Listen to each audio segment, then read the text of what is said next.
Welcome to the AmSECT Annual Corporate Membership Meeting at the 62nd International Conference.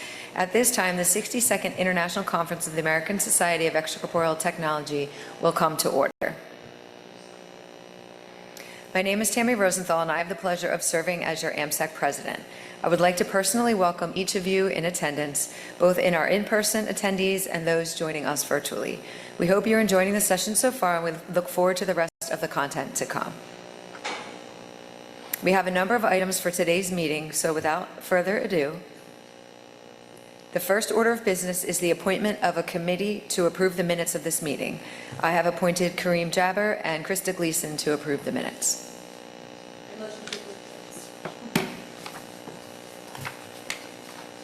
The next order of business is to establish a quorum. Article 4, Section 4 of AmSECT's bylaws states, "A quorum shall consist of the voting membership of the corporation present at any properly called membership meeting. Will members in the active life and retired membership categories please rise and be counted?"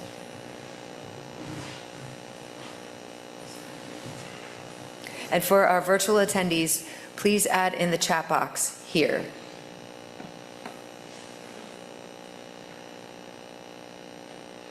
Great, thank you. You may sit down. Our next order of business is the reminder of the convention standing rules, which were sent out via email prior to this meeting. For our in-person attendees, we ask that you come to the microphone.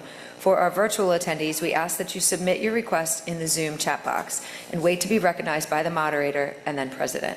At that time, state your name and then your comments.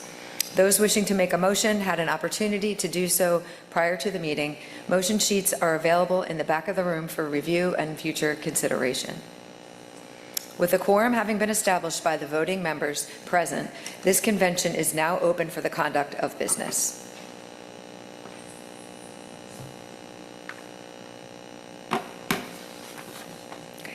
The next order of business is the report of the minutes of the 61st annual meeting. Will the secretary read the report?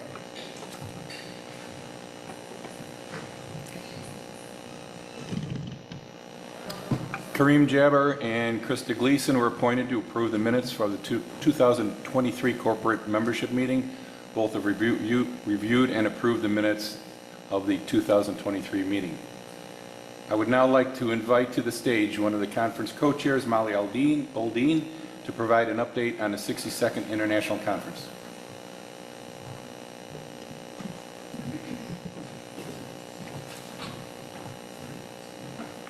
Thank you, Greg, and thank you all for joining us this year, whether in person or virtually. We are so thankful to have the opportunity to meet again in person, while also providing our virtual attendees that are not able to join us here in New Orleans. As of yesterday, registration for the meeting stood at 599 in-person attendees with 80 virtual attendees for a total of 679 registrants. We're happy to continue our collaborations abroad and have partnered with 6 international societies this year. There were 68 international attendees joining us from across the globe, and we welcome them.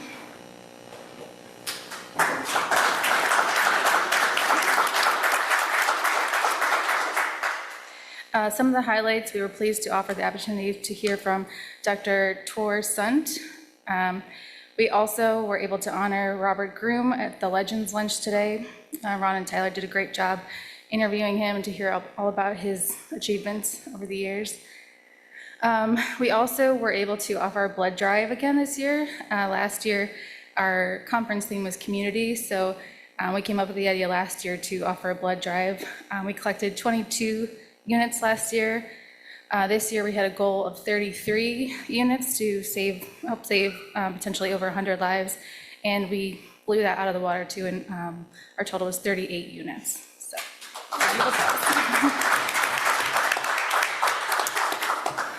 we also had our collaborative speakeasy sessions on Wednesday, so it was 3 hours of open discussion, whatever attendees wanted to discuss, and I think we had a lot of great feedback from that.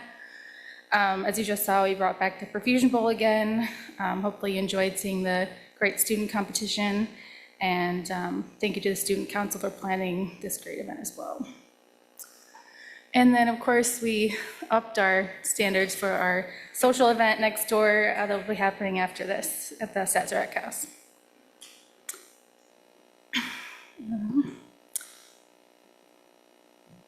Sorry. And then, of course, we're also grateful to our sponsors for their generous support of the conference, the excellent speakers we've had, providing all of our education sessions, and also our exhibitors. So now I'll turn it over to Renee for the treasurer's report. Thank you, and enjoy the rest of the meeting. Thank you, Molly. Let's see if I get this right. You know, the numbers in the treasurer's report kind of reflect the health of the organization. So we're going to take a little pulse with the organization. Fortunately, we don't need ECMO or bypass. It's rough sometimes, though. Craig Voselka, if you're listening right now, you told me being treasurer was really fun. I want to know what your definition of fun is. Overall, so it gets into the weeds here with the numbers, but overall, our revenue for AmSECT for 2023 was $1,069,000. We had budgeted for a revenue of $1.14 million. We were off by 6%, or $71,000. This is mainly because our revenue dues, membership dues were less than we hoped for, and we had less revenue from sponsorships, the Journal, and the Center of Excellence. The board is happy to support all the committees because they provide so much educational value, and that's the mission of AmSECT. And there were transitions happening on some of the committees, like JECT was moving to EDP Sciences and is now open access to the Center of Excellence, and the Center of Excellence is still gaining its speed. I do want to call out, I know he's happy to hear this, that IBBM just keeps on expanding, and it's so great to see the numbers of people taking the PBMT, the PBMS, the CSA, and the CSP. We do our best when making a budget, and we had a few bumps in the road. It's a process, and we've adjusted the numbers for next year. So now we can look at the dark side of the budget. So the expense side, you can see that overall expense for the year 2023 was $1.3 million. We had budgeted for $1.263. If you look carefully and compare fiscal year 23 and the total year budget we set, we actually came in under budget in every category except the foundation, had to pay some taxes and some fees. And the IBBM expenses were slightly over what we expected them to be, but the IBBM does so well. We just keep on our commitment to them, and we're happy with all they're doing. And the expense membership is over budget, and that's an additional admin fee, not in the base fee of our old management firm, Smith Buckland. The board worked very hard to trim the budget because we budgeted for an administration or management fee of $310,000.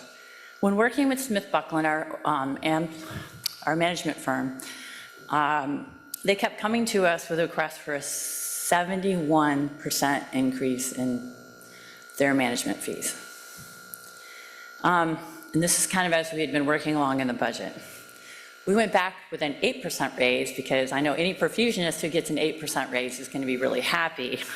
We ended up having to settle for a 24% increase. And then we almost immediately started the process of looking for a new management firm. To save money on that process, we did the search ourselves. And I have to thank Tammy, Greg, Scott, Donnie Lukoski, Justin Sleesman, and our best negotiator, Kareem Jabber. We're all on that search committee with me. So we put out a request for proposals. We had to review all the requests for proposals, and then we interviewed, like it was 4 teams, I think, right? And we picked Ewald as our new partner and management firm, and we're very excited to have them. We were so thankful because when we started this process to find a new team, we found out from Kenny, Shan, and through Jeff Riley that they had made a really robust roadmap to find a new firm when they changed from the previous firm, Ruggles, to Smith Buckland. So we were very thankful to Kenny. They left a paper trail for us, and it was very helpful. So here is where the real pain was for the budget this year, having planned for a $310,000 admin fee, and it was $429,000. So that was tough, and there were additional fees in there, that admin fees that are mixed in with each of the committees. So overall, there's a loss of $112,000, or a net income loss of $112,000. We budgeted for $124,000. And considering the fees from Smith Buckland were $129,000 more than we expected, we're pretty happy with that outcome. So one of the exciting things, though, and I'm sure everybody feels this in their 503 or 401k, the stock market's come roaring back in the last year. And so we do feel like with that money in our investment accounts that we do have wiggle room to support committees to the what they need, instead of having to cut the budget and keep cutting it. So I knew you guys would want to see some charts. If you look at 2021, the expenses are pretty low, and that's because we had a virtual meeting. And in 2022, we're back to in-person meeting with virtual. And then in 2023, we had the in-person meeting and the increased fees from Smith Buckland. So hopefully that will improve in the next year. In fact, I know it will. And then this is just conference revenue versus expenses. You can see conferences are really expensive. The revenue in blue, the expenses in yellow, as they should be. But they're pretty high. So we're always looking for ways to have a really great conference and spend less on it. And then finally, this is the one that is really telling. It's like our administrative expenses have risen ever since we moved over to Smith Buckland, but in 2024, they are going to go down. So we're very excited about that. And that's all I have. Greg's gonna give the teller's report, and if you have any questions, you can let me know.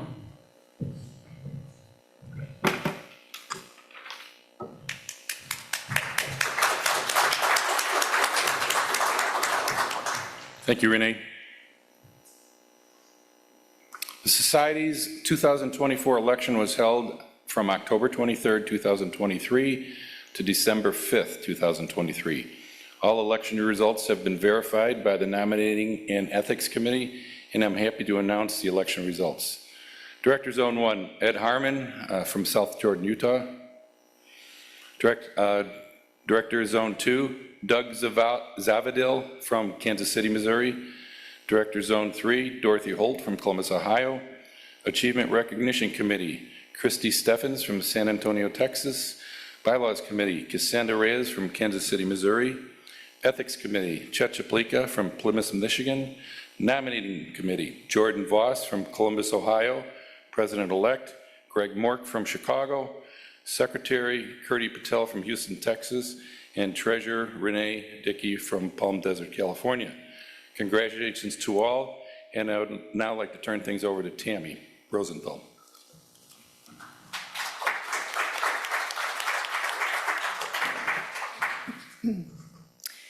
The successful candidates have been notified of their election prior to today's meeting.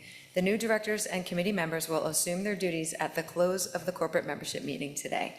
The candidates not elected have also been notified of the results and thanked for their willingness to serve.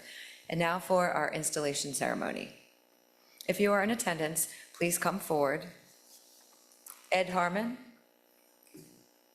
Doug Zavadil, Dorothy Holt, Christy Steffens, Cassie Reyes, Chet Zablika, Jordan Voss, Greg Mork, Curdy Patel, and Renee Dickey.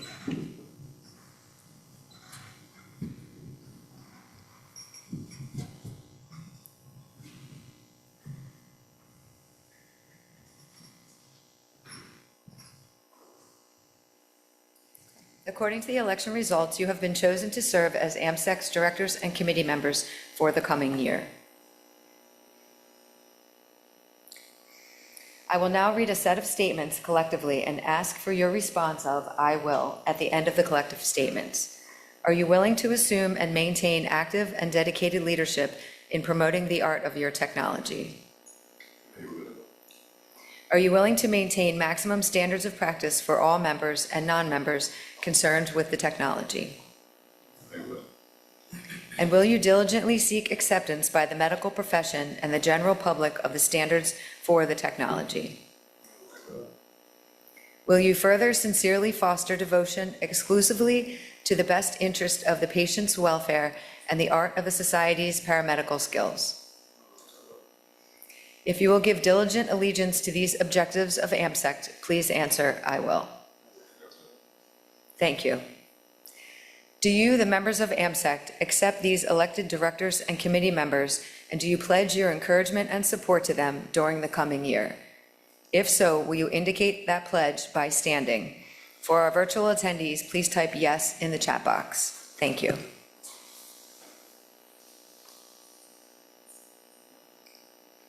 By virtue of the vote of your peers electing you to your office, by your solemn acceptance of the responsibilities relating to your office, and by the pledge of your friends and fellow associates of AmSECT, I now declare that you are the duly elected and installed directors and committee members of AmSECT for the coming year. Congratulations.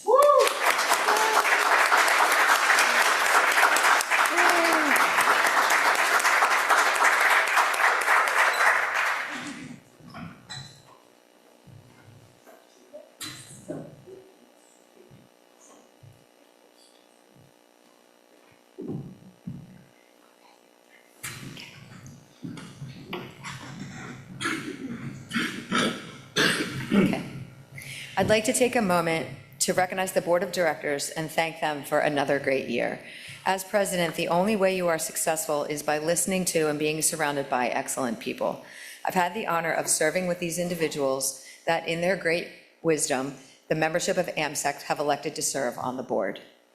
I'd also like to thank the Conference Planning Committee for their tireless hours they've spent putting together this great program for us this year. The efforts they have made over the last year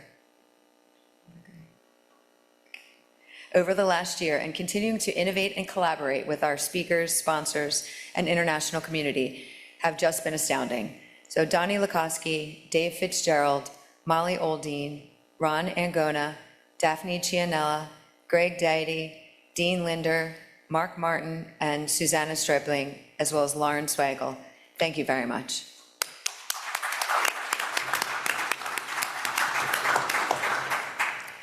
And before we conclude, I have one other piece of business, and that is to announce our location for the 63rd International Conference in 2025. So a little drum roll. Ta-da! Save the date next spring to join us in San Diego, California. We will be at the Loews Coronado Bay Resort, and we look forward to seeing you there.